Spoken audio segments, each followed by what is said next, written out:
Hello and welcome to Sam Not So Wise. My name is Sam and today I have another top 10 video for you. Now it has been a while actually since I've last done a top 10 video, so I thought it would be fun to do one because I like to do them every now and then, and you know, I'm absolutely gasping for attention and more subscribers, so you know, that's the only way to become rich and famous on YouTube. So here we go, here's a top 10. I have done my top 10 favorite series of all time. It was actually the first video I ever made. But if you've watched that, then you will probably have noticed that most of them, I think 8 of them, are longer than a trilogy. They're much longer series. So I thought it'd be fun to talk about trilogies today.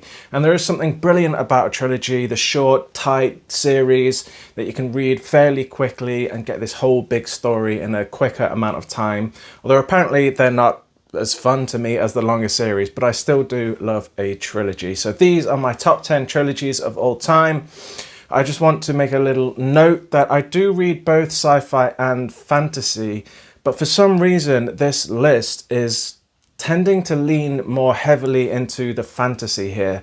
I don't know why that is. If I think about it, maybe it's because I think there are less sci-fi trilogies compared to fantasy, tend to be kind of longer series, or actually there's actually quite a few duologies in sci-fi. Am I the only one who thinks that? But also there are a lot of standalones in sci-fi as well. So I love sci-fi, but there's only a couple of mentions on this list. So the weather is going to be very changeable today because that's what it's like sometimes here in Iceland.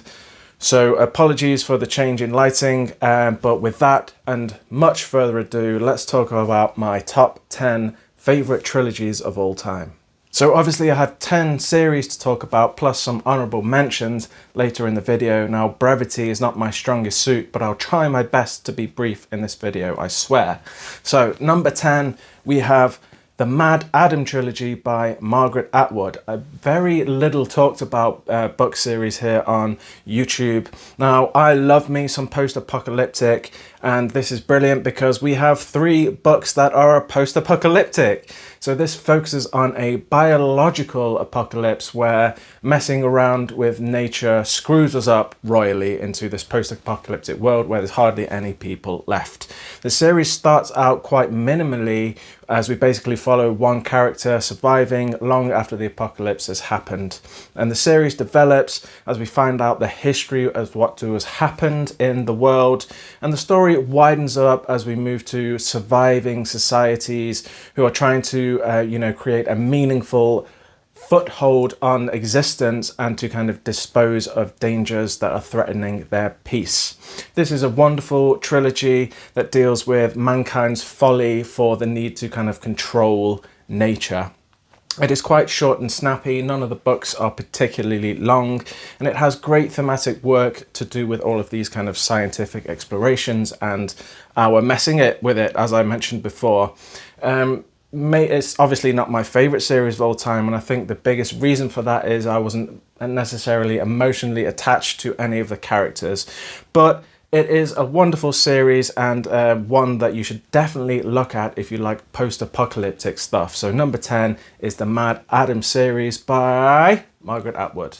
Number 9 is the Broken Earth trilogy by N.K. Jemisin. So speaking of the end of the world, here's a series where the end of the world is a regular occurrence. The end of the world keeps happening at a fairly regular rate. They don't necessarily know when it's going to happen, but every few generations, a huge cataclysmic event will happen. So we have an extremely bleak world, and our main focus is on a woman who has lost her daughter. Now, an obvious theme is dealing with the grief of losing a child. The famous aspect of this book is the second person perspective. We have several chapters in each book, I say several, quite a few chapters in each book that are from the second point of view. This feels alarming at first, as it would. It's not very natural for us to read books in that way, but I found myself getting used to it, and the reveal of why this is used, which is at the end of the last book of the trilogy, is honestly truly brilliant and well worth the wait. It's one of those things that is like a complete perspective flipper, and it makes you look back on the whole trilogy and think, Wow, that was actually really clever and quite emotional, actually. We also have kind of magical powers in this book that are related to geology, as this world is very geologically active, which is part of the reason as to why it is apocalyptic. And we have plenty of corrupt people in power, questions of humanity in times of desperation, and there are also potential sci-fi elements within this story that you could argue are sci-fi elements. It is a unique fantasy series that is very bleak and emotional, so if you like that kind of stuff, I do recommend this trilogy by N.K. Jemisin. So at number 8, we have the Adan trilogy by none other than Dr. Philip Chase, the best of fantasy himself. You probably all know who he is. He is on YouTube. He is one of the best YouTubers ever. I'll put a link in the description to him if you somehow don't know who he is. So yes, Philip is a friend of mine, but he has wrote a wonderful trilogy. I honestly think this is an excellent trilogy that everybody should try. This follows a story of a religious war which is ripping this world apart. In the middle of this, we have a farm boy leaving home story, that kind of trope not being a bad word. A boy who is possessed by a seemingly evil elf, a very interesting and unique perspective on elves, who is destined to change the world. This trilogy is a modern trilogy, but it has many trappings of classic style books, and you get the best of both worlds in that. The tropes are familiar, but with interesting looks on them to make them fresh. There are new perspectives on many of these tropes. The prose is beautiful, as befitting this kind of classical style, but still accessible enough that you won't struggle with it. It has very heartwarming characters and relationships, and an absolutely wonderful, nuanced exploration of people in power justifying actions that we would consider horrific. But you really can see how they come to these decisions and rationalize them themselves. So wonderful thematic work altogether. I want to say also that this series is quite dynamic in its like overall structure over the 3 books. Book 1, we have the kind of classic leaving home and exploration of the world following that farm boy leaving the farm trope. Book 2 is an absolutely rip-roaring conclusion of massive tensions that have been built up over Book 1 and Book 2. It almost feels like the end of Book 2 could have been the end of the series, but Book 3 is a very different ending because it explores the aftermath of a world, you know, kind of coming to terms with the massive events that have happened, this huge scale war that has enveloped the world. And it is done in a brilliant way, a kind of a devastating way emotionally. And to be honest, I think is the best of the bunch, and many feel that way too. So a really dynamic, wonderful, deep, heartwarming series that I really recommend you should check out. And if you do read the series, there is a sequel book called Wild Darkness Gathers after the series as well. So that is my number 8. So for number 7, we have Mistborn by Brandon Sanderson, a lot of people's favorite or one of their favorites, and for many people a great series for those starting in the genre. It's very much a gateway series for many people who read this, absolutely love it, and then go on to read a lot more in fantasy. This book explores a world in which the bad guy has won, the evil overlords are the winners in this, at least at the start, and then we follow the struggles to overcome generations of tyranny. This series plays with a prophecy trope. He does something with it that genuinely surprised me and left me with like a genuine sense of wonder at the end of the series. You think you know where it's going, but he absolutely flips it on his head, and I honestly had no idea it was coming, so I had to just give him a round of applause and was, you know, pretty amazed. And this series is also where Sanderson's fame as a writer of hard magic systems came to be. Whilst this type of magic system isn't necessarily my favorite, I kind of like a blend, honestly. Like, soft but with some stuff explained. This one really explains everything in the magic system down to a kind of science. And if it's your first time experiencing this kind of magic system, it is fascinating, and it serves as kind of a fulcrum for much of the storytelling, which is very interesting and unique too. Whilst not necessarily emotionally impactful, this series, it was a wild ride with twists and turns and a marvelously realised world. So there is a reason that this continues to be many people's favourite, because it is a fantastic fantasy trilogy. Next up, we have the Tawny Man trilogy by Robin Hobb. This is one trilogy within the realm of the Elderlings, which was one of my favourite long scale series, which you'll find in that video that I mentioned. But thankfully this 16 book series is split up into trilogies and one tetralogy, and this series is the third trilogy within that overall series of the realm of the Elderlings. And here we catch up with Fitz and the Fool a long time after the events of the first trilogy, the Farseer trilogy. So I can't really say much more about it because that would be quite spoilery for the Farseer trilogy. This is an emotionally draining series where Hobb just constantly punches you in the gut again and again and again, but in a wonderful way, in a way where you're getting punched and you say, more, give me more, give me more. It's that kind of emotional gravitas that she really puts into her series, which is exemplified in this trilogy, in my opinion. We get an expansion of the world as well compared to the first trilogy, the Farseer trilogy, and like a lot more growing of the lore with regards to the two types of magic that are used in the world. It explores deeply the relationship between man and animal. So if you're an animal lover, you'll probably really appreciate that as well.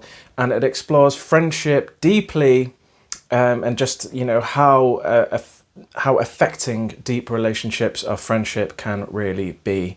I think this trilogy really benefits compared to the Farseer from having the foundations of that previous trilogy. The relationships are more deeply set, and the meaning the emotional beats are much stronger when they happen. The Fool is also my favourite character within the realm of the Elderlings. I don't hear many people say that, but the Fool is my favourite character. And this series explores the Fool much more here. So that was something that I personally really enjoyed as well. So the Tawny Man trilogy is my number 6. So into the top 5. With number 5, we have the Blood Swan Saga by John Gwynne. John Gwynne is a favourite author of mine. The Faithful and the Fallen is my preferred series, which is a 4-book series, but this is a close second. Now this is set in a Viking inspired world. I'm not that big on Vikings, but I love this one where children are being stolen and the old gods are coming back to life to shake up the world. This is a highly character-focused series that follows only a small amount of characters, a handful, 5 by the time we get to the last book, and so we follow them very closely as they kind of change with the shifting landscapes of the world.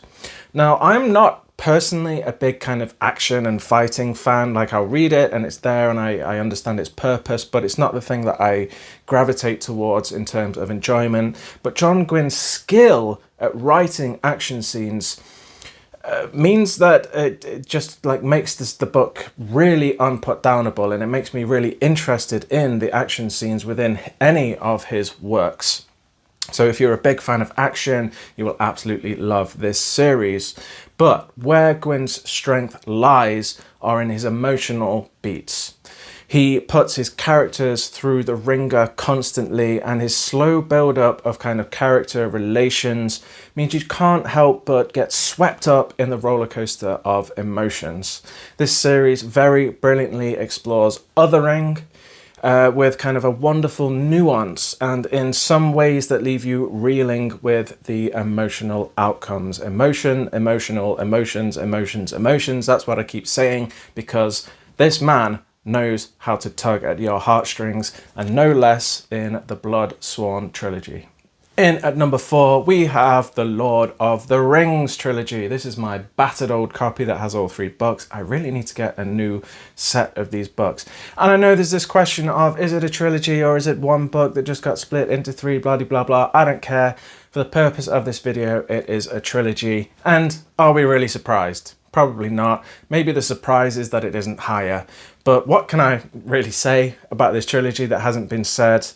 It is absolutely wonderful. It's a classic. I've only read it once, actually. For a big fantasy fan, that is kind of odd. And I read it for the first time at the age of 30 in 2020, 5 years ago. So that is kind of odd. But I have always loved the film since I was a kid. So reading this was wonderful. And I do actually plan on rereading it probably at the end of this year, or at least starting. So yeah, what can I say? This is world building 101. This is long-term storytelling 101. This is character relationships 101. This is brilliant exploration of themes 101. This is beautiful writing 101. This has everything. It is an enduring trilogy that deserves its place at the pinnacle of the legacy of fantasy writing and one of the classics of any writing ever. This is brilliant, and maybe it will go higher upon my reread. So Lord of the Rings is number 4. So at the number 3 spot, we have His Dark Materials by Philip Pullman, the first book being The Northern Lights if you're in the UK, and The Golden Compass if you're anywhere else for some reason. Now this is perhaps an underrated series on YouTube, at least I scarcely see it talked about in the circles that I follow, but is one that I absolutely love and one that really got me into reading. It was like my catalyst. It gave me the bug for reading. So this is kind of a portal fantasy. You could probably say it has sci-fi elements as well, set in an alternative version of our world. We follow Lyra, who is a young girl, preteen, I think, maybe 13, who is searching for her father and gets intertwined in huge events in which basically a huge institution are up to the nefarious deeds of separating children from their souls. This turns into a huge world-hopping series where huge powers are fighting what is essentially a religious war. We have wonderful animal companions, as well as a giant talking war, polar bears, alien wars, angels, and morally grey parents. This series is kind of marketed as a YA series. I can kind of see why, seeing as we have a very young protagonist, easy to read prose, and a fairly fast-paced story.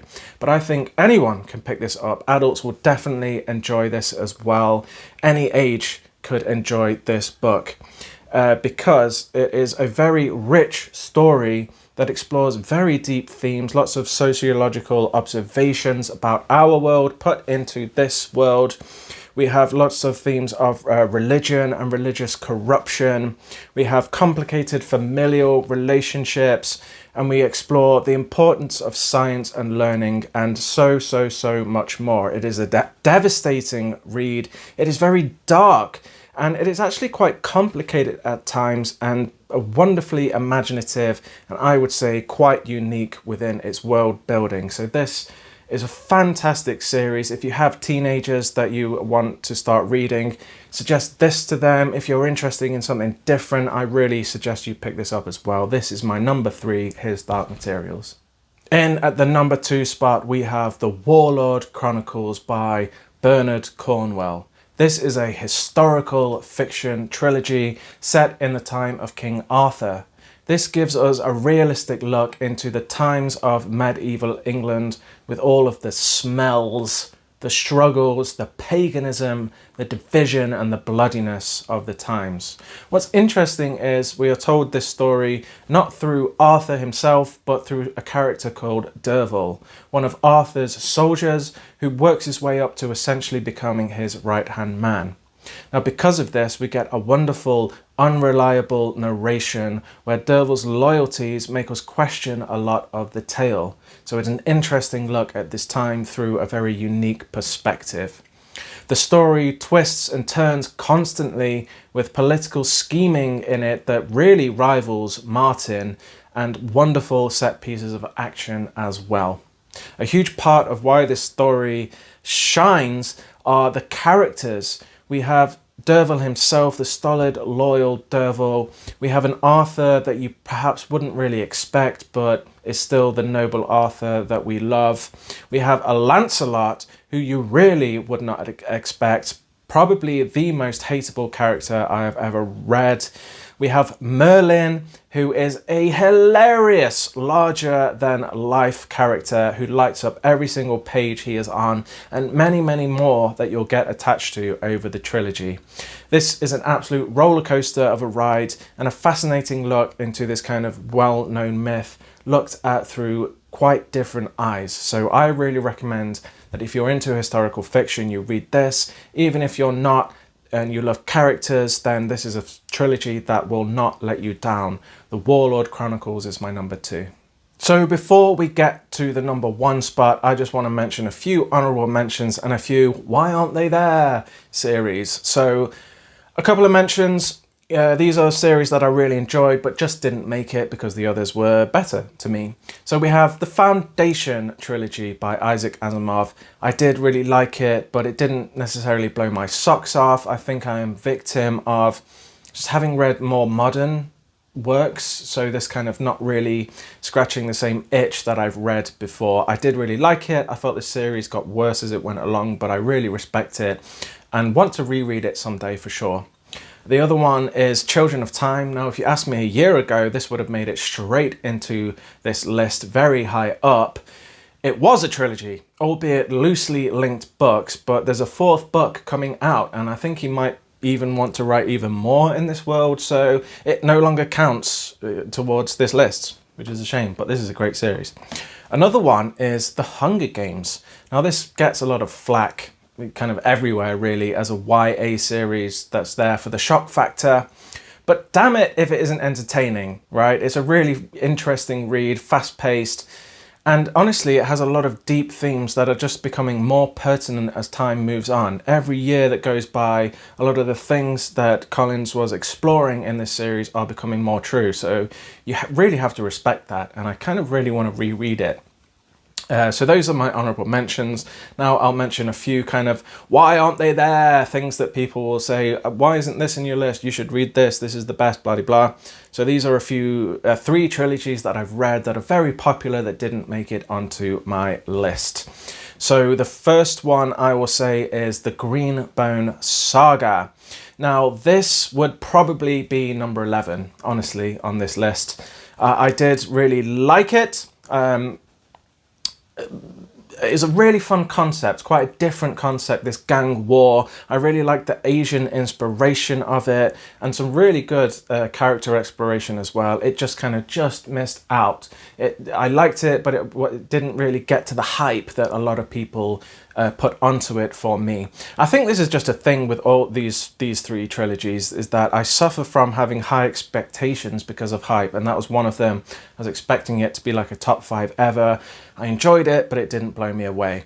Another one would be the First Law trilogy by Joe Abercrombie. Again, I liked it, but felt ultimately underwhelmed by the end of the trilogy. The characters and the humour were fun, but I was just kind of left wanting a little bit more, and I haven't moved on into the series. I will at some point, but at the moment, that's just standing outside of the top 10. Another one is the Red Rising trilogy. I've read the first trilogy. Again, I haven't gone on since then. Basically the same reasons, really enjoyed it, thought it was fun, but didn't really rock my boat. So there's one I've read and enjoyed, but just isn't one of my favourites. So those are all the honourable mentions and the why aren't they theirs. So we've made it to number 1, and it is the Live Ship Traders trilogy by Robin Hobb, the second trilogy of the Realm of the Elderlings.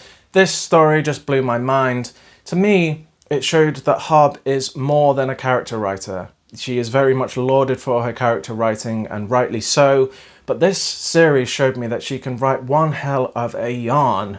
The journey of this trilogy must have taken some great planning as to where we end up from where we start, because the whole arc of it is truly outstanding in my opinion. And of course, in the meantime, through this wonderful story, we get the usual amazing character arcs, but instead of maybe 2 characters 3 characters, just a small amount of characters. We get a whole bunch of deeply explored characters in this one because we have moved from the first person perspective of Fitz to third person multiple POVs. And that is something that is my preferred type of storytelling within like large scale fantasy series, so that is probably another factor of my personal enjoyment of this series as well. Also, the concept of this series is wholly unique, and the world building is fascinating. Like, you know, when I heard about this series of these living ships, it sounds really hokey, it sounds really weird, and it is unique, it's different. This isn't really something I'd heard of before. And I kind of went into it with trepidation, but honestly, the way it's done and how these ships are made and just the whole arc of the story is brilliant. And by the end of it, nothing is hokey about it at all. It's the deepest thing you'll ever read. Now, I don't really know what else to say other than the journey is epic. The character beats are unbelievably emotional. The themes, many and well done, well explored. The world building to me is spellbinding. And this is Robin Hobb. The writing itself is lush, but still accessible. I know this can be kind of hit and miss for a lot of people, but for me, I thought it was an absolutely genius series, my favourite trilogy of all time, and the crowning jewel of the realm of the Elderlings. So that is it. My number 1, the Live Ship Traders. So that is it for the top 10 and therefore today's video. I'm a little bit exhausted and a little bit sweaty actually, so if you've made it this far into the video, I really thank you for watching all the way. Have a conversation with me in the comments, tell me how stupid my top 10 is. I'm pretty much guaranteed to get some of those comments. Tell me what you agree with, tell me your top 10, your top 3, your top 1, whatever. Just have a conversation with me. I love talking to people in the comments, and I answer all comments that are respectful, that is. So that is it. If you liked the video, please press like. If you're new to the channel, please think about subscribing and joining my journey. But that is it for now, so I'll see you in another video soon. Goodbye.